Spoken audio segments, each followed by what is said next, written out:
In this video, we will be foam rolling the calves and the front of the shins. I personally find that the calves are one of the most difficult areas to foam roll based on the demands it takes from the shoulder to support your whole body weight.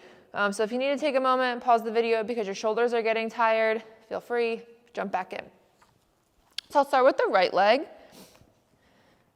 Placing the right calf on the foam roller, left foot off to the side, knee bent, hands underneath the shoulders, press down to lift your bottom up, and then we can roll from the knee crease down to the ankle.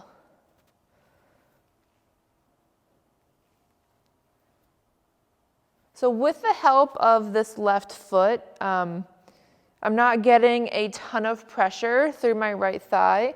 So I have the option if I want to slide over and then stack my legs as I roll. That is going to give me a lot more force and pressure through the back of my calf muscle. We can also play around with the angle here. So if we turn the toes in, we get the inside of the muscle. We got the toes up from the ceiling, directly down the center. And then if we rotate the toes out to the right, we get more of the outside of the lower leg here.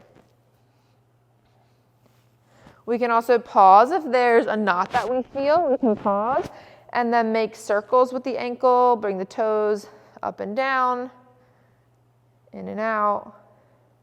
If you want a little extra pressure here, you can stack the feet, added weight of the leg, and then add that ankle pump. And just roll it out.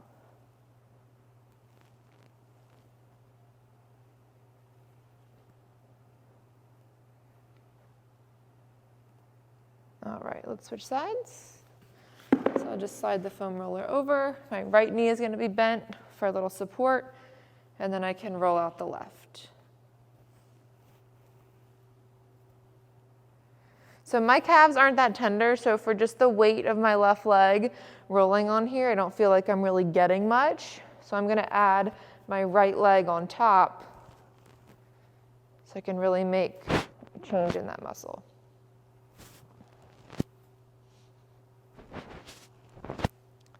Again, a little fatigue in the shoulders, so if you have to stop and take a break, please feel free. I'm going to pause here on a little trigger point, pump the ankle up and down, in and out. Keep rolling.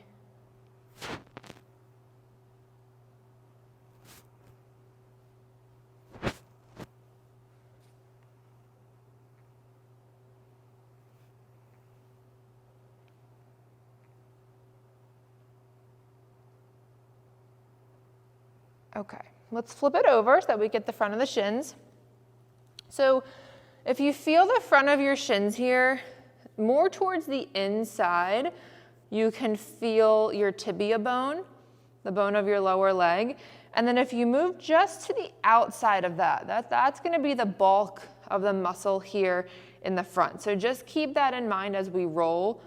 You want to try not to roll straight on top of the ridge of that bone, but just like a little bit off to the sides so that we can get that nice muscle belly.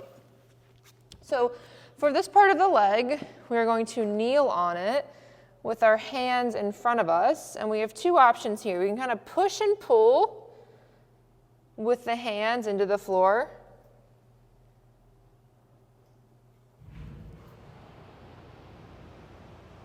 So if I want to bias more of my right leg, I can just kind of tilt my hips over to the right. And now I get the outside of that right leg directly on the muscle belly. So the other option here, instead of pushing and pulling with my hands, is to keep the shoulders stationary, kind of pull and push my knees. So push them away from my chest and then pull the knee in towards my chest.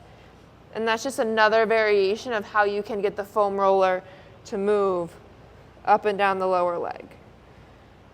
To the center, over to the left.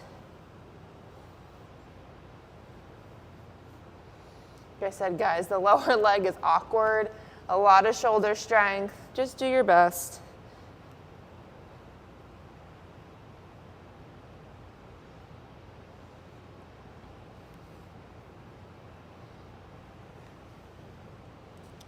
All right.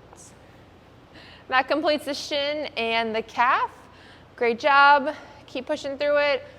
Remember to breathe and hydrate. See you next time.